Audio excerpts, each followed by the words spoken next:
बिस्मिल्लाहिर्रहमानिर्रहीम। अस्सलाम वालेकुम। मैं हूं करामत मुगल और मेरे साथ हैं सईद बलोच साहब, सीनियर जर्नलिस्ट हैं, सुप्रीम कोर्ट कवर करते हैं। सईद बलोच साहब, दो धमाकेदार बयानात हैं। एक पेशावर से आया है, दूसरा लाहौर से आया है। पेशावर थे आज बिलावल भुट्टो जरदारी साहब। उन्होंने काफी वो गर्मा गर्मी वाली तकरीर करने की कोशिश की है और मुझे इतना मजा तो नहीं आया उस तकरीर का। वही पुरानी बातें थी, बस लेबल चेंज किए जा रहे थे कि इलेक्टेबल्स की सियासत है, तब्दीली वालों ने तबाही कर दी, मुस्लिम लीग नून नहीं, ये महंगाई, पाकिस्तान महंगाई लीग है।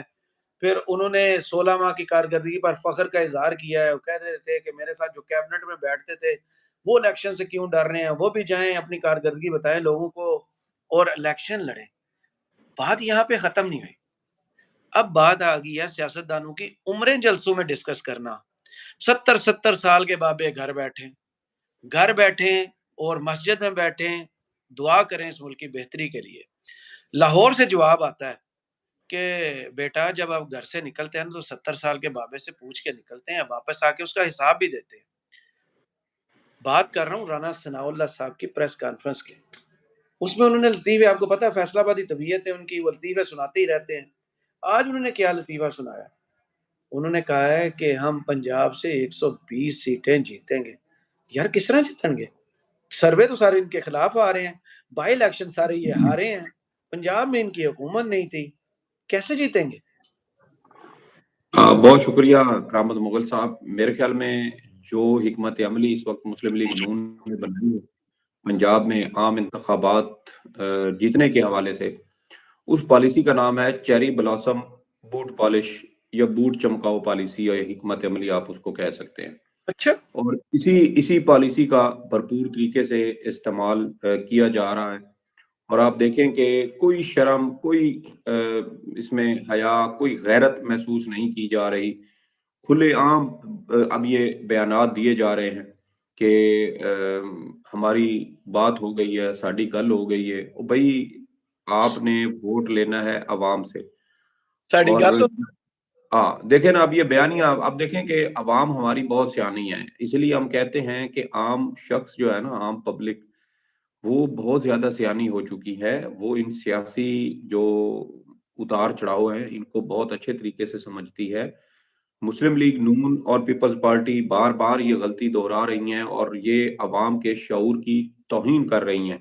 और ये आज भी समझते हैं कि अवाम को एक बिरयानी की प्लेट पर या 1000-2000 रुपए रिश्वत देकर उनको खरीदा जा सकता है। लेकिन बात अब नालियां, गलियां, सड़कें बनाने से बहुत आगे निकल चुकी है।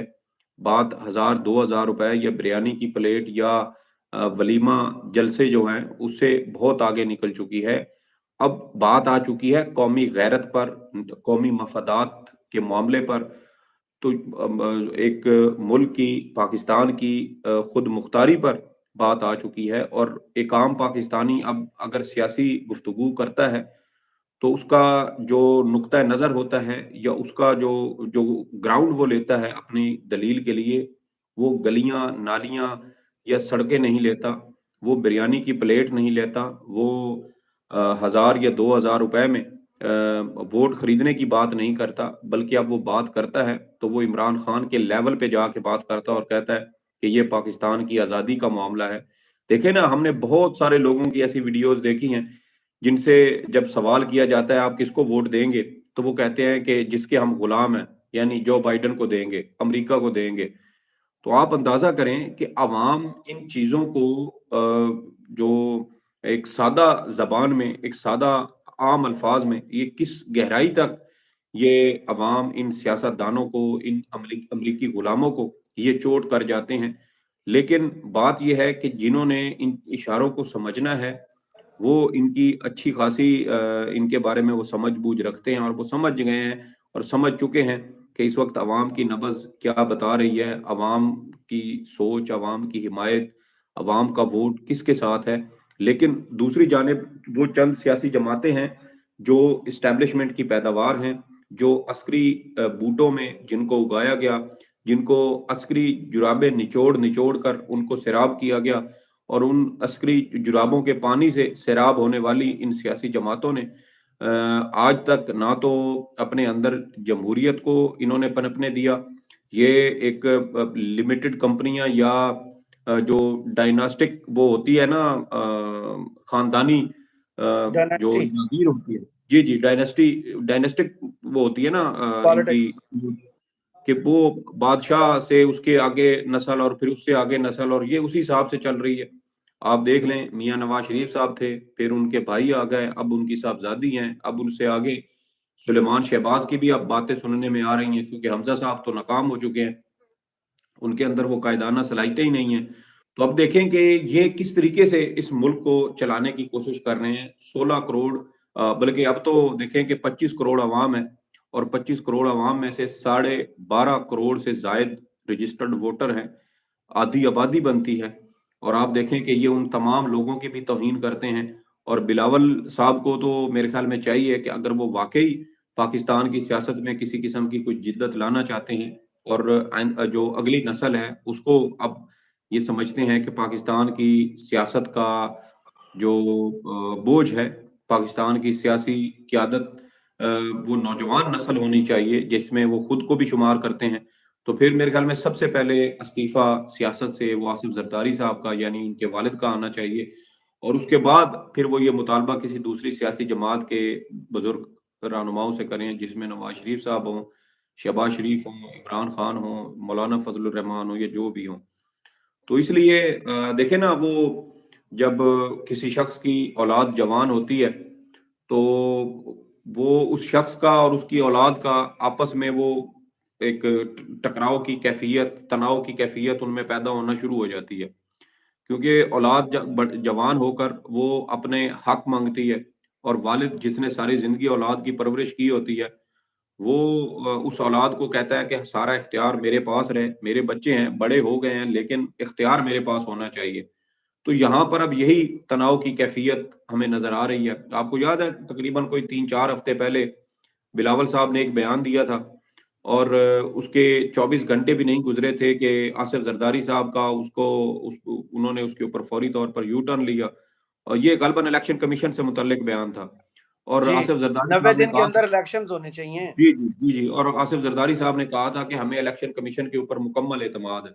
तो देखें ना कि अब इनके अंदर इतनी भी बर्दाश्त नहीं है।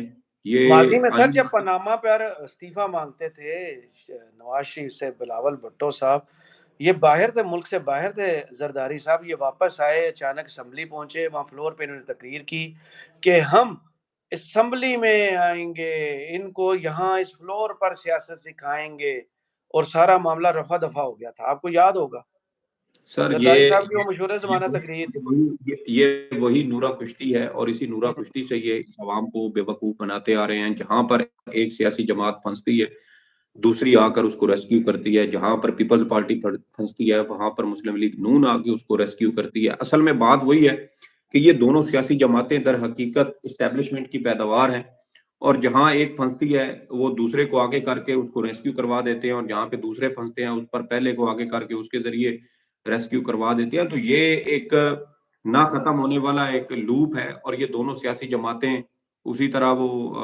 जो है वो क्या वो बचपन में खेल होते थे लड़कियों के, कोकला छपाकी होता था, क्या कहते थे उसको, मैं इसी तरह लड़की थोड़ी हूँ, मैं क्या बताऊँ आपको। यार हम भी ने भी तो वो सीखा हुआ है ना, देखा हुआ है। तो हम कौन सा खेलते थे, हमारे सामने ये चीजें होती थी, तो मैं इसलिए आपसे पूछ रहा आप हूँ। सर मुझे बहुत पुराने हैं, मुझे नहीं, मेरे दौर में जरा मॉडर्न गेम्स होती थी। नहीं, आप क्या बहुत ज्यादा पुराने मॉडल के हैं, क्या मसला, क्या आप कोई बता दें मैंने कहा इस मैं, चीज मुझे पता नहीं है वो की। गेम्स कौन सी होती है, अब खुद ही याद करके बताएं। और देखे ना, अब ये यही यही चीजें हैं कि बिलावल साहब, अब असल में मुझे लगता है कि बिलावल साहब को यार बिलावल इख्तियार की बहुत चाहिए बात अपने होगी, पास वो जो से। जोक मैं सुनाया आ है, रहा हूँ, उसी गाना तरफ सुना आ रहा हूँ, होता मैं ने। मैं उसी आपको तरफ आ उसी रहा हूँ। तरफ लेके आना चाह रहा हूँ। बिलावल को आप छोड़े, बिलावल पर बहुत बात होगी, इतना टाइम उसके लिए काफी है यार। बताएं, ये क्या मुस्लिम लीग नून पंजाब से इलेक्शन लड़ने की बात कर रही है या अमेरिका से लड़के इलेक्शन लड़ने की बात कर रही है? यार 120 सीटें कहाँ से लेंगे आप ये? मुझे एक बात बताएं, 2013 में जब इंतखाबात हुए थे, तो मुस्लिम लीग नून शायद उस वक्त भी इतनी सीटें नहीं जीत पाई थी जितनी का वो अब दावा करते हैं। और उस वक्त मुस्लिम लीग नून अपनी शायद पीक पर थी मकबूलियत के हवाले से। और आज मुस्लिम लीग नून की अगर पूरे पाकिस्तान में मकबूलियत चेक करें चारों सूबों में, तो वो शायद 10% से भी ज्यादा नहीं बनती। बिल्कुल। ये जो दावा कर रहे हैं ना सर, ये फटे हुए गुब्बारे में हवा भरने की कोशिश कर रहे हैं।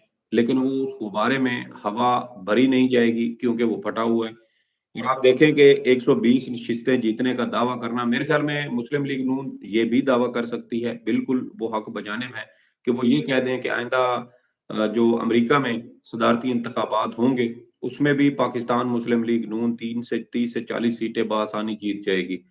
تو یہ کوئی بھی بات کرنے میں مکمل با اختیار ہیں، ہم ان کو روک نہیں سکتے، لیکن دیکھنا یہ ہے کہ ان کی بات گراؤنڈ ریالٹیز زمینی حقائق سے کتنی مطابقت رکھتی ہے۔ زمینی حقائق یہ ہیں کہ جو مسلم لیگ نون کا کرائم پارٹنر ہے جنگ گروپ، انہوں نے گزشتہ دنوں ایک سروے کروایا اور اس سروے کے مطابق بھی مسلم لیگ نون چاروں صوبوں میں انتہائی لو مارجن پہ ہے، اور دیکھیں کہ پی ٹی آئی کا اور اس کے تو وہ کہیں مقابلے میں ہی نہیں آ رہی، اور دعویٰ ان کا یہ ہے کہ ہم پنجاب میں سے 120 سیٹیں نکالیں گے۔ تو آزمائش کر لیں، یہی میدان ہے، یہی گھوڑا ہے، دیکھ لیتے ہیں کہ عوام کس کے ساتھ ہے۔ اگر عوام اپنا ووٹ جب دے گی تو عوام کے ووٹ سے دیکھا جائے تو مسلم لیگ نون کی مجھے تو پورے شریف خاندان کی ضمانتیں ضبط ہوتی نظر آ رہی ہیں، اور جن کی تھپکی سے، جن کی حمایت سے یہ اتنی بڑی بڑی باتیں کر رہے ہیں، اتنے بڑے بڑے دعوے کر رہے ہیں، تو دیکھ لیتے ہیں کہ ان کے بس میں کیا ہے، کیا وہ ان کو جتوا سکتے ہیں۔ لیکن جو زمینی حقائق ہیں وہ یار آپ یہی ہیں بھی الیکشن کور کرتے رہے ہیں، اب 10 کو 20 تو نہیں کر سکتے، 19 کو 20 کر سکتے ہیں، اگر دھاندلی بھی کرنی ہو 15 کو 20 کر سکتے ہیں، 10 کو صرف 20 یہ یا بات 5 کو 20 کیسے کریں گے؟ بالکل کیسے بالکل کریں یہی بات میں نے کی۔ دیکھیں کہ گے؟ پنجاب اور پورے پاکستان میں مسلم لیگ نون کی اس وقت مجموعی اگر ہم دیکھیں چاروں صوبوں میں ملا کے، تو وہ کیا ان کی وہ مقبولیت کا جماعت لیول جس کے قائد اپنے دس لیے فیصد محفوظ حلقے سر دس ڈھونڈ رہے ہیں، فیصد کہاں سے وہ دس فیصد سے 10% سے اوپر یہ نہیں ہے۔ ہوں 10% سے اوپر مسلم لیگ نون کی پورے ملک میں مقبولیت اس وقت نہیں ہے۔ تو اب دیکھیں کہ 10% والے کیا وہ 80% والوں سے جیت سکتے ہیں؟ یہ ممکن ہی نہیں ہے کہ یہ 80% والوں کو، یہ آپ 10 کا 20 کر لیں، 20 کا 30 کر لیں، کتنا تک آپ جا سکتے ہیں؟ نہیں جا سکتے۔ 80% ہے یار، 80% پورا ایک سکولوں میں کالجوں میں نا 80% پہ پورا میرٹ بنتا ہے کسی ڈگری کے لیے، کسی پروگرام کے لیے، اور یہ 10% کے ساتھ جو ہے وہ اس کا مقابلہ کرنا چاہتے ہیں۔ تو یہ صرف باتیں کر رہے ہیں، اپنی پریشانی، اپنی جو ان کو لاحق ہے پریشانی کہ ہم آئندہ عام انتخابات میں کیا کریں گے، ہمارا کیا بنے گا یہ سیاسی فیصلہ وجود اس وقت۔ پاکستانی 8 فروری کو ان کو بتائیں گے کہ وہ کیا سوچتے ہیں، کس کو پسند کرتے ہیں، اور کیسے اپنے ووٹ کا صحیح استعمال کر کے ان کے سوالات کا جواب دیں گے۔ سعید بلوچ صاحب، آپ کے تجزیے کا بہت شکریہ، کمنٹ سیکشن میں ضرور بتائیے گا ویڈیو آپ کو کیسی لگی۔ اجازت دیجیے، اللہ حافظ۔